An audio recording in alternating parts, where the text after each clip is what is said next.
Good morning বন্ধুরা। আজ হলো 16 জুলাই বৃহস্পতিবার।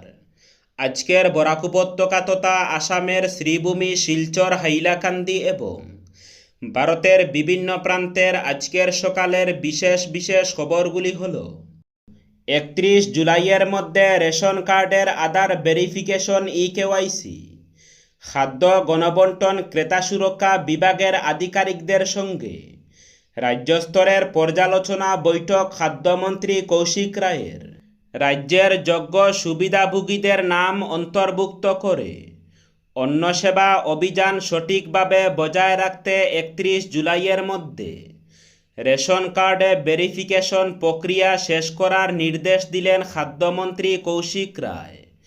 এর জন্য আধার নম্বর ভিত্তিক যাচাই ইকেওয়াইসি প্রক্রিয়া সম্পন্ন করতে হবে। রেশন কার্ড থাকা যেসব পরিবার 6 কিংবা তারও বেশি সময় ধরে চাল নেননি সেই সব গ্রাহকদের চিহ্নিত করতেও বলেছেন তিনি। বুধবার মহানগরের জিএমসি প্রেক্ষাগৃহে অনুষ্ঠিত হয় খাদ্য গণবণ্টন ও ক্রেতা সুরক্ষা বিভাগের সব স্তরের আধিকারিকদের নিয়ে রাজ্য স্তরের পর্যালোচনা বৈঠক। সেখানে অংশ নিয়ে খাদ্যমন্ত্রী কৌশিক রায় জোর দেন রেশন কার্ড ব্যবস্থায় স্বচ্ছতা আনতে। তিনি বলেন, খাদ্য বিভাগের অফিসার কর্মী সুলভ মূল্যের দোকানিদের নিষ্ঠা ও একাগ্রতার ফলে দেশের মধ্যে স্মার্ট পিডিএস ব্যবস্থা প্রবর্তনে প্রথম রাজ্য হয়েছে অসম। তাই খাদ্য বিভাগের প্রতি সাধারণ মানুষের আস্থা ফিরে এসেছে। এতে দায়িত্ব আরও বেড়েছে আমাদের। আগ থেকে রেশন ব্যবস্থায় ডাল ও চিনি পুনরায় বিতরণের যে প্রস্তুতি চলছে তাতে যাতে কোনো ধরনের খামতি না থাকে সবাইকে সতর্ক থাকতে হবে। তাছাড়া রেশন ডিলাররা যাতে প্রতি মাসের 20 তারিখের মধ্যে তাদের প্রাপ্য কমিশন পেয়ে যান তা নিশ্চিত করতে সংশ্লিষ্টদের নির্দেশ দেন মন্ত্রী। তাছাড়া দীর্ঘদিন ধরে নিষ্ক্রিয় হয়ে থাকা সুলভ মূল্যের দোকানগুলোর বিষয়ে তদন্ত করে বিভাগীয় ব্যবস্থা নিতেও বলেন তিনি। শিলচর পুর নিগমের চূড়ান্ত তালিকায় ভোটার 2,70,774 জন। বিশেষ ভোটার তালিকা সংশোধনে করিমগঞ্জে বাদে 54,000-এরও বেশি নাম। বিধায়ক জাকারিয়ার প্রশ্নে বিধানসভায় প্রকাশ সরকারি তথ্য। রাজ্য জুড়ে ভোটার তালিকা থেকে বাদে 10,89,222 জন। আসন্ন শিলচর পুর নিগম নির্বাচন 2026 উপলক্ষে বুধবার কাছাড় জেলা প্রশাসন চূড়ান্ত ভোটার তালিকা প্রকাশ করেছে। অসম রাজ্য নির্বাচন কমিশনের নির্ধারিত সময়সূচি অনুযায়ী দাবি ও আপত্তির নিষ্পত্তি শেষে এই চূড়ান্ত ভোটার তালিকা প্রকাশ করা হয়। জেলা প্রশাসন সূত্রে জানা গেছে, সংশোধন পর্বে প্রাপ্ত সমস্ত দাবি ও আপত্তি কমিশনের নির্ধারিত বিধি অনুসারে নিষ্পত্তি করার পরই চূড়ান্ত ভোটার তালিকা প্রস্তুত করা হয়েছে। এর মাধ্যমে পুর নির্বাচনের প্রক্রিয়া আরও এক গুরুত্বপূর্ণ ধাপে পৌঁছেছে এবং যোগ্য ভোটারদের নাম সরাসরি ভোটার তালিকায় অন্তর্ভুক্ত করা নিশ্চিত হয়েছে। প্রকাশিত তালিকা অনুযায়ী শিলচর পুর নিগম এলাকায় মোটে ভোটার সংখ্যা 2,70,774 জন। এর মধ্যে পুরুষ ভোটার 1,29,878 জন, মহিলা ভোটার 1,40,885 জন এবং তৃতীয় লিঙ্গের ভোটার 11 জন।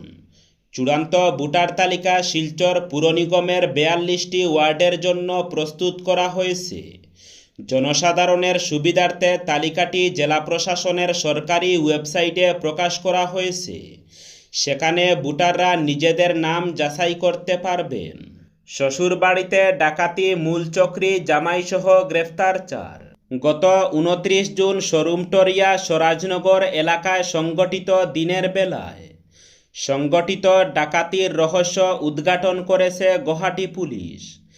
এই ঘটনায় 4 জনকে গ্রেফতার করা হয়েছে। এর মধ্যে রয়েছেন ভুক্তভোগী গোলাপী বর্মনের জামাই দীপেন কাকতি। তিনি এই ডাকাতির মূলচক্রী বলে অভিযোগ। পুলিশের তথ্য অনুযায়ী শরুমটরিয়ার স্বরাজনগরে গোলাপী বর্মনের বাড়িতে কয়েকজন ব্যক্তি তালা মেরামতের মিস্ত্রি সেজে প্রবেশ করে দরজার তালা ঠিক করার অজুহাতে তারা বাড়িতে ঢুকে পড়ে। বাড়ির ভেতরে ঢুকার পর অভিযুক্তরা গোলাপী বর্মনকে বেঁধে ফেলে এবং সোনা গয়না, নগদ টাকা ও অন্যান্য মূল্যবান সামগ্রী লুট করে। ঘটনার সময় তার জামাই দীপেন কাকতিও বাড়িতে এসে উপস্থিত হন। পরে তাকে বাড়ির একটি ঘরের ভেতরে বাঁধা অবস্থায় পাওয়া যায়। সেই সময় এমনভাবে গোটা ঘটনা সাজানো হয়েছিল যাতে মনে হয় দুষ্কৃতীরা বৃদ্ধার পাশাপাশি তার জামাইকেও বেঁধে রেখে লুটপাট চালিয়েছে। প্রাথমিক পর্যায়ে দীপেনকেও ঘটনার একজন আক্রান্ত ব্যক্তি হিসাবেই মনে করা হয়েছিল, কিন্তু তদন্তে উঠে আসে সম্পূর্ণ ভিন্ন চিত্র। ফুটবল বিশ্বকাপের সেমিফাইনাল ও ফাইনাল ম্যাচের সরাসরি সম্প্রচার যাতে ফুটবল প্রেমীরা কোনো অসুবিধা ছাড়াই উপভোগ করতে পারেন, সেই উদ্দেশ্যে জনবান্ধব উদ্যোগ হিসাবে কাছাড় জেলা প্রশাসন জেলার সকল রেস্তোরাঁ খোলা রাখার সময় রাতে 3:30 পর্যন্ত বৃদ্ধি করেছে। বুধবার রাত থেকেই এই নির্দেশ কার্যকর হয়েছে। এই সূত্রে 16, 19, 20 জুলাই রাতে 3:30 পর্যন্ত খোলা থাকবে সব রেস্তোরাঁ। মূলত মুখ্যমন্ত্রী ডক্টর হিমন্ত বিশ্ব শর্মার নির্দেশের পরিপ্রেক্ষিতে এই সিদ্ধান্ত নেওয়া হয়েছে। মুখ্যমন্ত্রীর নির্দেশ কার্যকর করতে দ্রুত পদক্ষেপ গ্রহণ করে জেলা প্রশাসন সংশ্লিষ্ট সকল কর্তৃপক্ষকে প্রয়োজনীয় ব্যবস্থা গ্রহণের অনুরোধ জানিয়েছে, যাতে নির্ধারিত তারিখগুলিতে রেস্তোরাঁগুলি রাতে 3:30 পর্যন্ত পরিচালনার অনুমতি পায়। এই উদ্যোগের উদ্দেশ্য ফুটবল প্রেমীদের জন্য একটি নিরাপদ ও সুবিধাজনক পরিবেশ নিশ্চিত করা, যেখানে তারা একত্রিত হয়ে ফুটবল বিশ্বকাপের সেমিফাইনাল ও ফাইনাল ম্যাচ উপভোগ করতে পারেন। একাধিক দাবিতে 18 জুলাই জেলা কমিশনার কার্যালয় ঘেরাও। কর্মসূচি করিমগঞ্জ জেলা কংগ্রেসের। বেহাল রাস্তাঘাট, লাগাম ছাড়া দ্রব্যমূল্য বৃদ্ধি, বিশুদ্ধ পানীয় জলের সংকট, স্বাস্থ্য পরিষেবার উন্নয়ন এবং অসম বিধানসভায় বাংলা ভাষার স্বীকৃতির দাবিতে আগামী 18 জুলাই জেলা কমিশনারের কার্যালয় ঘেরাও ও ধর্ণা কর্মসূচির ডাক দিয়েছে করিমগঞ্জ জেলা কংগ্রেস। কর্মসূচিকে সফল করতে ইতিমধ্যেই ব্যাপক সাংগঠনিক প্রস্তুতি শুরু করেছে দল। জেলা কংগ্রেসের পক্ষ থেকে জানানো হয়েছে, 18 জুলাই সকাল 11:30 ইন্দিরা ভবন থেকে একটি শান্তিপূর্ণ বিক্ষোভ মিছিল জেলা কমিশনারের কার্যালয়ের উদ্দেশ্যে রওনা দেবে। পরে সেখানে ধর্ণা কর্মসূচি অনুষ্ঠিত হবে। বুধবার ইন্দিরা ভবনে অনুষ্ঠিত একাধিক প্রস্তুতি বৈঠকে জেলা সভাপতি তাপস পুরকাইস্ত, জেলার সব ব্লক মণ্ডল বুথ কমিটি এবং যুব, মহিলা, ছাত্র ও সংখ্যালঘু সংগঠনের নেতাকর্মীদের কর্মসূচিতে সক্রিয়ভাবে অংশগ্রহণের আহ্বান জানান। তিনি প্রতিটি সাংগঠনিক স্তর থেকে ব্যাপক প্রস্তুতি নিশ্চিত করার নির্দেশ দেন। কাবুগঞ্জে সড়ক দুর্ঘটনায় আহত সাইকেল আরোহী, গাড়ি চালককে মারধর। শিলচর আইজল 306 নম্বর জাতীয় সড়কের কাবুগঞ্জ জনতা কলেজের সামনে বুধবার সন্ধ্যা প্রায় 6:30টায় এক ভয়াবহ সড়ক দুর্ঘটনায় গুরুতর আহত হন এক সাইকেল আরোহী। দ্রুতগতির একটি মারুতি ওয়াগনার গাড়ি পিছন দিক থেকে সাইকেলটিকে ধাক্কা দিলে এই দুর্ঘটনা ঘটে। প্রত্যক্ষদর্শীদের দাবি, সংঘর্ষের তীব্রতায় সাইকেল আরোহী কয়েক ফুট দূরে ছিটকে সড়কের উপর পড়ে যান। দুর্ঘটনায় মারুতি ওয়াগনার গাড়িটির সামনের অংশ ব্যাপকভাবে ক্ষতিগ্রস্ত হয়। ঘটনার পর স্থানীয় বাসিন্দারা দ্রুত আহত যুবককে উদ্ধার করে অ্যাম্বুলেন্সের মাধ্যমে শিলচর মেডিকেল কলেজ ও হাসপাতালে পাঠান। আহতের নাম মিঠুনাথ, তিনি নরসিংহপুর প্রথম খণ্ড এলাকার বাসিন্দা বলে জানা গেছে। ঘটনার পর এলাকায় উত্তেজনা ছড়িয়ে পড়ে। ক্ষুব্ধ জনতার একাংশ গাড়ি চালক আরজুল হক লস্করকে ধরে মারধর করে। তিনি কাবুগঞ্জ নগরদীর গ্রাম 4 খণ্ড গ্রামের বাসিন্দা। স্থানীয়দের অভিযোগ, চালক মদ্যপ অবস্থায় গাড়ি চালাচ্ছিলেন। যদিও এই অভিযোগের সত্যতা এখনও পুলিশ বা প্রশাসনের পক্ষ থেকে নিশ্চিত করা হয়নি। পথ সুরক্ষায় জিরো টলারেন্স নীতি। সড়ক দুর্ঘটনা রুখতে পরিবহন দফতর ও পুলিশের যৌথ তৎপরতা, হেলমেটহীন বাইক চালক থেকে শুরু করে পারমিটহীন অটো, নিয়ম ভাঙলেই কড়া শাস্তি।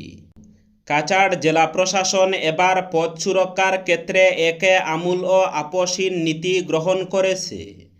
রাজপথকে সুরক্ষিত এবং সুশৃঙ্খল করতে শুরু হয়েছে একে সর্বাত্মক অভিযান। প্রশাসনের এই আকস্মিক ও কঠোর তৎপরতার সূত্রপাত হয় 13 জুলাই অনুষ্ঠিত জেলাপথ নিরাপত্তা কমিটির বৈঠক থেকে। কাছাড়ের জেলা আয়ুক্ত রাহুল কুমার গুপ্তার সভাপতিত্বে আয়োজিত এই বৈঠকে অত্যন্ত স্পষ্ট ভাষায় নির্দেশ দেওয়া হয়েছে, জেলায় সড়ক দুর্ঘটনার হার রুখতে ট্রাফিক আইনের কঠোরতম প্রয়োগ করতে হবে। নিয়মের প্রশ্নে কোনো ধরনের উদাসীনতা বা আপোষ আর বরদাস্ত করা হবে না। কাগজে কলমে নেওয়া সিদ্ধান্তকে বাস্তবে রূপ দিতে সক্রিয় হয়ে উঠেছে এনফোর্সমেন্ট স্কোয়াড। কাছাড় জেলা পরিবহন দফতর এবং স্থানীয় ট্রাফিক পুলিশের যৌথ উদ্যোগে বিভিন্ন স্থানে শুরু হয় চিরুনি তল্লাশি। বুধবার 15 জুলাই শিলচরের বিভিন্ন স্থানে সেই কঠোর তৎপরতার ছবি ধরা পড়েছে। পুলিশ ও পরিবহন আধিকারিকদের প্রতিটি গাড়ির গতিবিধি পরীক্ষা করতে দেখা গেছে। চালকদের সঙ্গে কথা বলে একদিকে যেমন সচেতনতার বার্তা দেওয়া হচ্ছে, তেমনি আইন অমান্যকারীদের বিরুদ্ধে নেওয়া হচ্ছে তাৎক্ষণিক আইনি ব্যবস্থা। এই বিশেষ অভিযানের কেন্দ্রে রয়েছে মূলত গণপরিবহন এবং 2-3 চাকার যানগুলো, যা পথ সুরক্ষার ক্ষেত্রে সবচেয়ে বেশি সংবেদনশীল। প্রথমত, স্থানীয় যাতায়াতের অন্যতম প্রধান মাধ্যম অটোরিকশাগুলোর উপর কড়া নজরদারি চালানো হচ্ছে। চালকদের ড্রাইভিং লাইসেন্স এবং বৈধ রুট পারমিট রয়েছে কিনা তা পুঙ্খানুপুঙ্খু পরীক্ষা করছে আধিকারিকরা।